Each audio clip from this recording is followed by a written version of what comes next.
The Mysterious Island by Jules Verne. Part 3, Chapter 2. There was no longer any doubt as to the pirates' intentions. They had dropped anchor at a short distance from the island, and it was evident that the next day, by means of their boats, they purposed to land on the beach.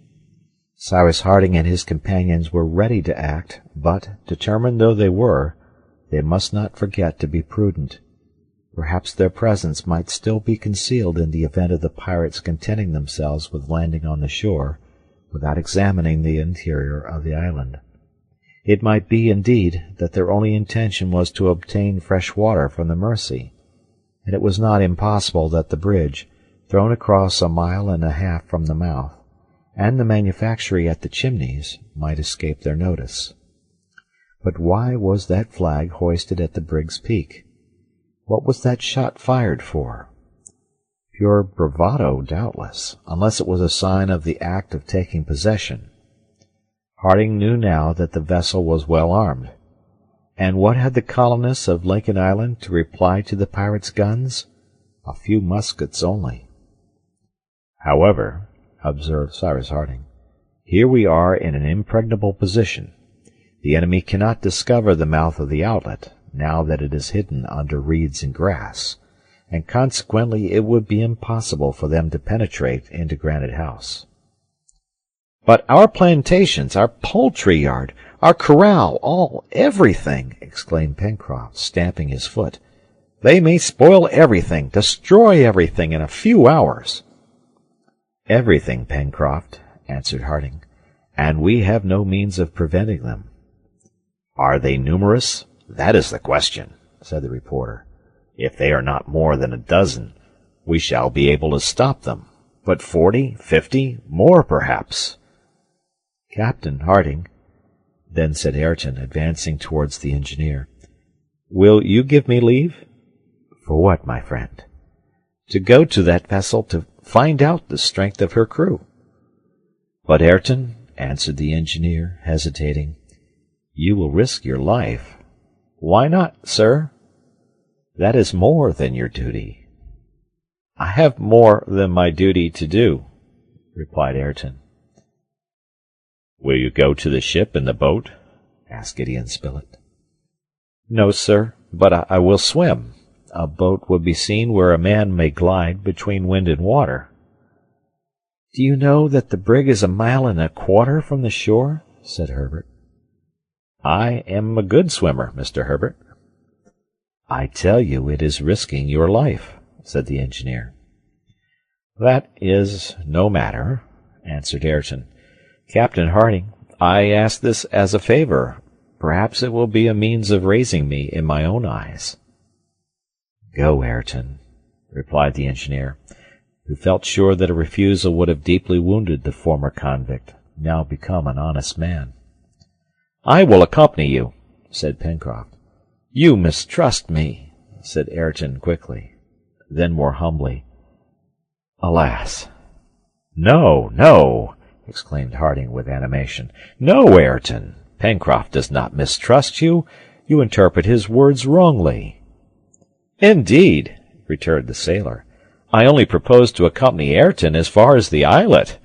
It may be, although it is scarcely possible, that one of these villains has landed, and in that case 2 men will not be too many to hinder him from giving the alarm. I will wait for Ayrton on the islet, and he shall go alone to the vessel, since he has proposed to do so." These things agreed to, Ayrton made preparations for his departure. His plan was bold, but it might succeed, thanks to the darkness of the night. Once arrived at the vessel's side, Ayrton, holding on to the main chains, might reconnoitre the number, and perhaps overhear the intentions of the pirates.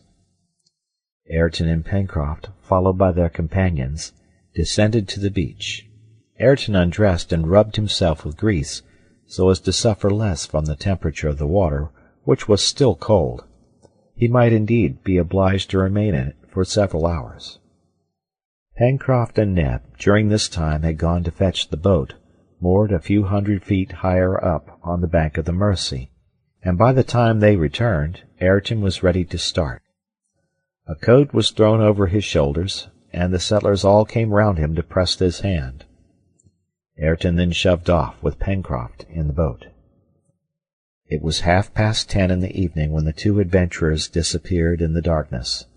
Their companions returned to wait at the Chimneys. The channel was easily traversed, and the boat touched the opposite shore of the islet. This was not done without precaution, for fear lest the pirates might be roaming about there. But after careful survey it was evident that the islet was deserted. Ayrton then, followed by Pencroft, crossed it with a rapid step, scaring the birds nestled in the holes in the rocks. Then, without hesitating, he plunged into the sea, and swam noiselessly in the direction of the ship, in which a few lights had recently appeared, showing her exact situation. As to Pencroft, he crouched down in a cleft of the rock, and awaited the return of his companion. In the meanwhile, Ayrton, swimming with a vigorous stroke, glided through the sheet of water without producing the slightest ripple. His head just emerged above it, and his eyes were fixed on the dark hull of the brig, from which the lights were reflected in the water. He thought only of the duty which he had promised to accomplish, and nothing of the danger which he ran, not only on board the ship, but in the sea, often frequented by sharks. The current bore him along, and he rapidly receded from the shore. Half an hour afterwards, Ayrton, without having been either seen or heard, arrived at the ship, and caught hold of the main chains. He took breath then, hoisting himself up, he managed to reach the extremity of the cutwater. There were drying several pairs of sailors' trousers. He put on a pair. Then, settling himself firmly, he listened. They were not sleeping on board the brig. On the contrary, they were talking, singing, laughing, and these were the sentences, accompanied with oaths, which principally struck Ayrton. "Our brig is a famous acquisition. She sails well, and merits her name of the Speedy. She would show all the navy of Norfolk a clean pair of heels. Hurrah for her captain! Hurrah for Bob Harvey!" What Ayrton felt when he overheard this fragment of conversation may be understood when it is known that in this Bob Harvey he recognized one of his old Australian companions, a daring sailor who had continued his criminal career. Bob Harvey had seized, on the shores of Norfolk Island, this brig, which was loaded with arms, ammunition, utensils, and tools of all sorts, destined for one of the Sandwich Islands. All his gang had gone on board, and pirates after having been convicts, these wretches, more ferocious than the Malays themselves, scoured the Pacific, destroying vessels and massacring their crews. The convicts spoke loudly. They recounted their deeds, drinking deeply at the same time, and this is what Ayrton gathered.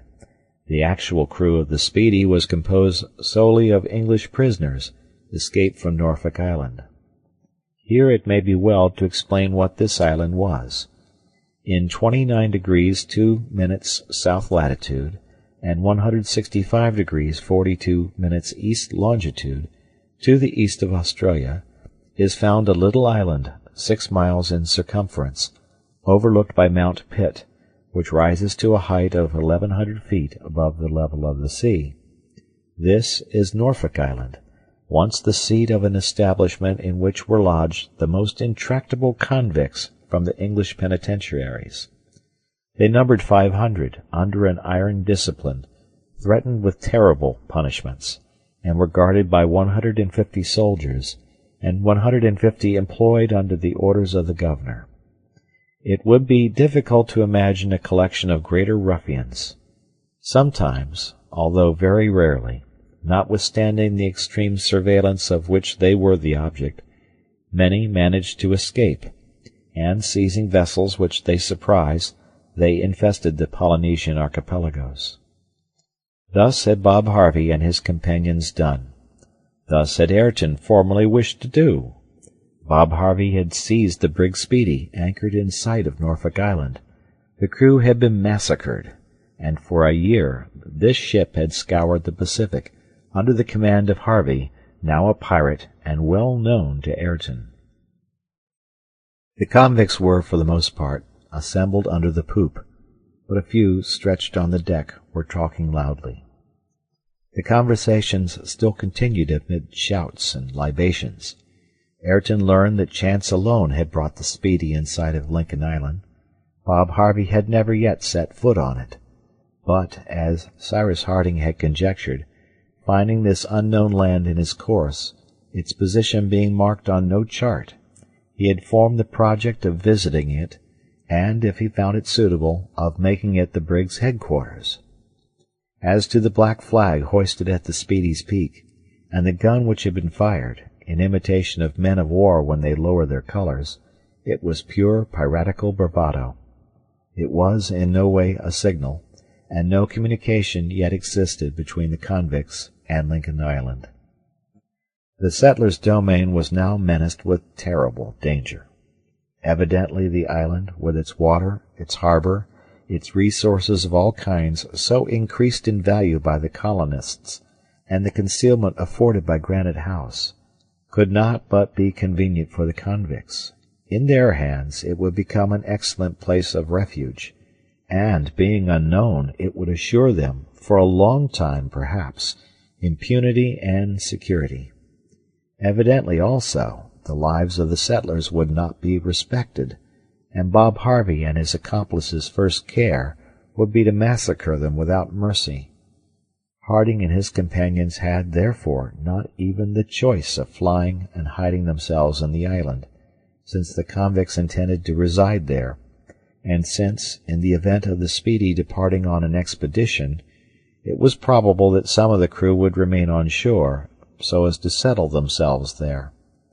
Therefore it would be necessary to fight, to destroy every one of these scoundrels, unworthy of pity, and against whom any means would be right.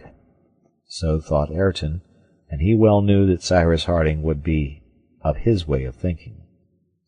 But was resistance, and in the last place victory, possible? That would depend on the equipment of the brig, and the number of men which she carried. This Ayrton resolved to learn at any cost, and as an hour after his arrival the vociferations had begun to die away, and as a large number of the convicts were already buried in a drunken sleep, Ayrton did not hesitate to venture onto the Speedy's deck, which the extinguished lanterns now left in total darkness. He hoisted himself onto the cutwater, and by the bowsprit arrived at the forecastle. Then, gliding among the convicts stretched here and there, he made the round of the ship, and found that the Speedy carried 4 guns, which would throw shot of from 8 to 10 pounds in weight. He found also, on touching them, that these guns were breech-loaders. They were therefore of modern make, easily used, and of terrible effect. As to the men lying on the deck, they were about 10 in number, but it was to be supposed that more were sleeping down below. Besides, by listening to them, Ayrton had understood that there were 50 on board. That was a large number for the 6 settlers of Lincoln Island to contend with. But now, thanks to Ayrton's devotion, Cyrus Harding would not be surprised. He would know the strength of his adversaries, and would make his arrangements accordingly. There was nothing more for Ayrton to do but to return, and render to his companions an account of the mission with which he had charged himself, and he prepared to regain the bows of the brig so that he might let himself down into the water. But to this man, whose wish was, as he had said, to do more than his duty, there came an heroic thought. This was to sacrifice his own life, but save the island and the colonists. Cyrus Harding evidently could not resist 50 ruffians, all well armed, who, either by penetrating by main force into Granite House, or by starving out the besieged, could obtain from them what they wanted. And then he thought of his preservers, those who had made him again a man, and an honest man, those to whom he owed all, murdered without pity, their works destroyed, their island turned into a pirate's den. He said to himself that he, Ayrton, was the principal cause of so many disasters, since his old companion, Bob Harvey, had but realized his own plans, and a feeling of horror took possession of him.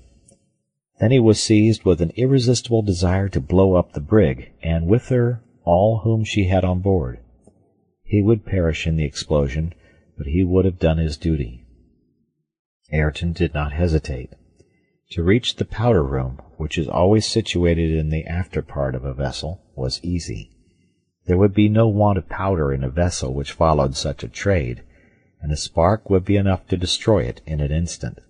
Ayrton stole carefully along the between-decks, strewn with numerous sleepers, overcome more by drunkenness than sleep. A lantern was lighted at the foot of the mainmast, around which was hung a gun-rack furnished with weapons of all sorts. Ayrton took a revolver from the rack, and assured himself that it was loaded and primed. Nothing more was needed to accomplish the work of destruction. He then glided towards the stern, so as to arrive under the brig's poop at the powder magazine.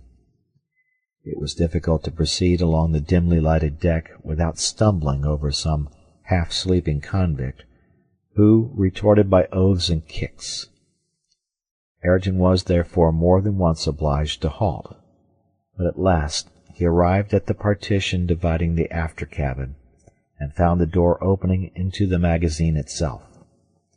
Ayrton, compelled to force it open, set to work.